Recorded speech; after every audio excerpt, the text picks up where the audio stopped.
every member of staff to take note of these sentimental friendships between senior and junior boys. And can I ask what we're supposed to do about it? Simply report it to me, Irvin. I will relieve you of the task of interrogating the boys if you find it too much for you. Headmaster? Mr. Barnaby. There's nothing of that kind in my house, I can assure you. Friendships, yes, but harmless ones. I didn't want to trouble you with a blank report. Harmless friendships between senior and junior boys. What makes you so sure of that? I am sure about the boys in my house. I don't speak for anyone else. I see. Then, gentlemen, what I should like from you is a list of these innocent friendships. I hope I make myself clear. By Monday, please. Thank you, gentlemen. Headmaster? Yes?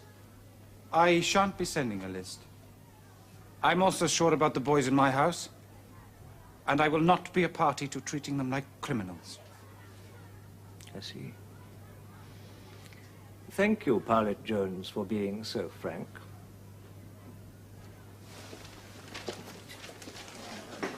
Good for you, old man. I wish I'd thought to say it. You'll get no list from me, either.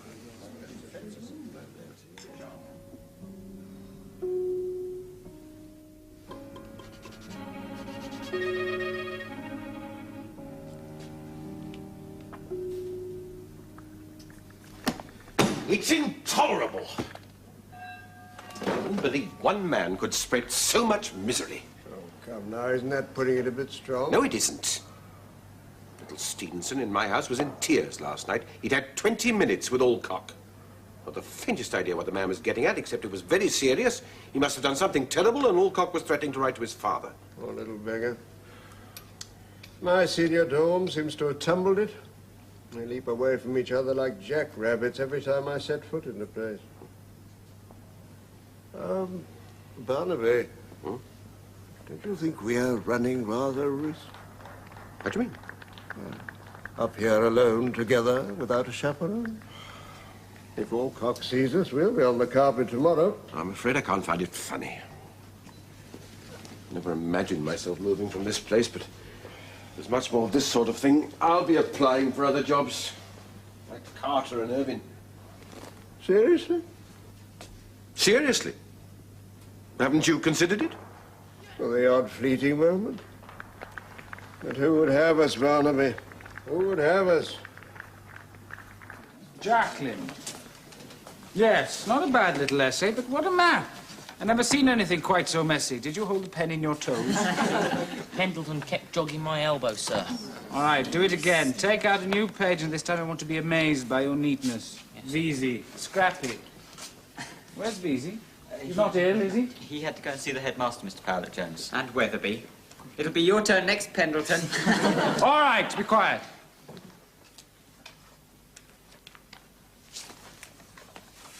Alston. Cloudsley. Print minor. Hamilton, print major. All right, listen. I want you to take out a new page and trace the map on page 74. Don't fill in the place names. I want that completed in 20 minutes. Any questions? Good. Carry on. I see. So you go to his study, make tea for him, and he coaches you in batting. Anything else? Well, we sometimes go for a walk. What for? Just to walk, sir. And we talk. That's all. And on these occasions, does he touch you? What do you mean, sir? The question's clear enough, yes or no? Yes, sir. In what way? Well, I don't know. You're bound to touch, aren't you, sir? Like, if he's correcting my stance, the nets. Nothing else? No, sir. I do not believe you, boy. It's true, sir. Veezy, I shall ask you once again, has he on any occasion interfered with your person? No, sir. There's nothing like that. There's nothing filthy about it. But you do know boys who do indulge in that sort of thing. No, sir. Then why did you use the word filthy just then? You must have something in mind. No, sir, honestly, I didn't. Veezy, you must understand I don't regard you as the major culprit, being much the younger boy. Now, if you cooperate and answer my questions fully, I propose to deal with you more leniently than perhaps you deserve. Now, I shall ask you once again, what were you referring to just then? Mr. Pilot Jones, this is most inconvenient. You can see that I'm engaged. Please wait outside or make an appointment. It's very important, Headmaster. I have something that relates to this boy. It's been on my conscience, and I felt you ought to know it straight away. I see. I'm glad you reconsidered. What is it? Don't you think it would be better if Veezy were to wait outside? I see no reason for this. Please say what you have to say. As you wish. It's a letter from Veezy's father. This is the relevant paragraph. The boy is bound to feel a bit low, seeing that the regiment's likely to stay in India for the next 2 years. But Captain Weatherby happened to mention that his younger boy is still with you.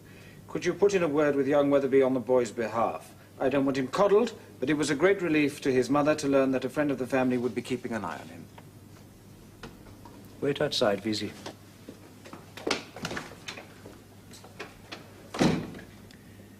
I expected no cooperation from you, Pilot Jones. What I did not expect was that you would deliberately sabotage my work when I am on the verge of uncovering a network of unnatural practices in this school. And furthermore, that you would seek to make a fool of me in front of one of the boys. It was you that asked him to stay, not me. And this network of yours is all in your imagination. Can't you see the harm you're doing? Get out of my study. You're going to regret this very bitterly.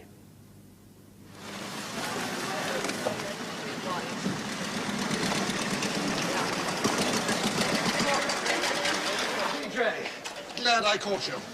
Off to the valleys? Yes, I couldn't wait to get away. Look, what's the matter? I've got to get a train. I won't keep you long. It's all settled. The prep school? Yeah. I had a phone call from the agents yesterday. Handed in my resignation this morning. He didn't like it, but I don't need his references. It's a marvellous feeling. Yes, I can see it is. Well, how about it, then? The offer still stands. Equal partners. What do you say? Thanks very much, but no. Why have I not? It's a hell of a generous Look, offer. don't say no. Catch a later train. Let's talk about it. I'll come down to Wales with you if I have to. Look, I have thought about it. And, well, someone's got to hang on. Someone's got to hang on for the sake of the boys. You're a damn fool. Well, maybe I am. But I'm staying. Look, I hope that doesn't leave you strapped for the money. No, never mind about the money. I can raise the lot myself. Damn it, man. It's you I wanted, not the money. All right. Fair enough. You manage well enough without me, you know that. Yes, I will. You can be sure of that. And if you ever manage to get rid of the swine, I'll send my lads on to Bamfield. Look, sorry, I must go. Well, cheerio, PJ. Have a good holiday. I've enjoyed working with you. Thanks. And good luck.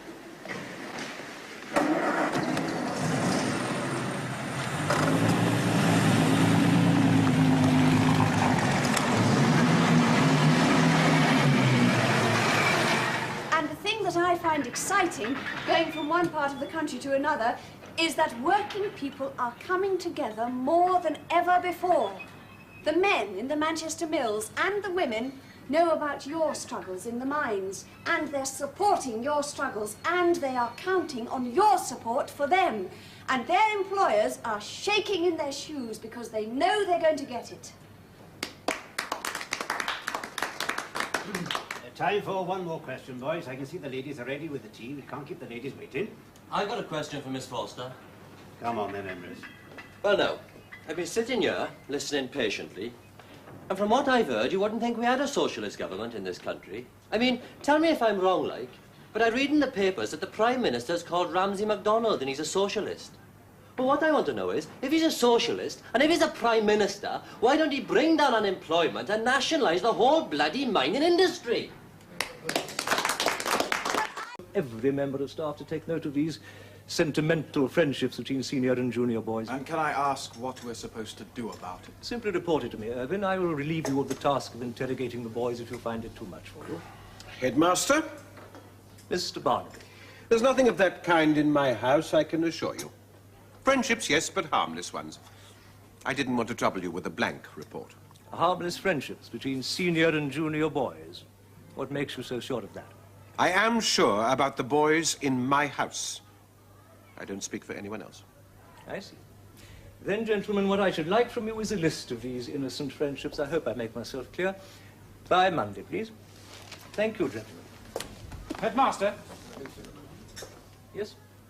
I shan't be sending a list.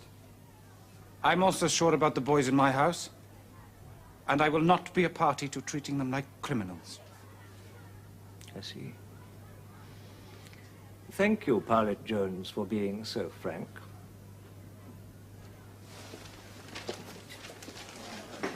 Good for you, old man. I wish I'd thought to say it. You'll get no list from me either.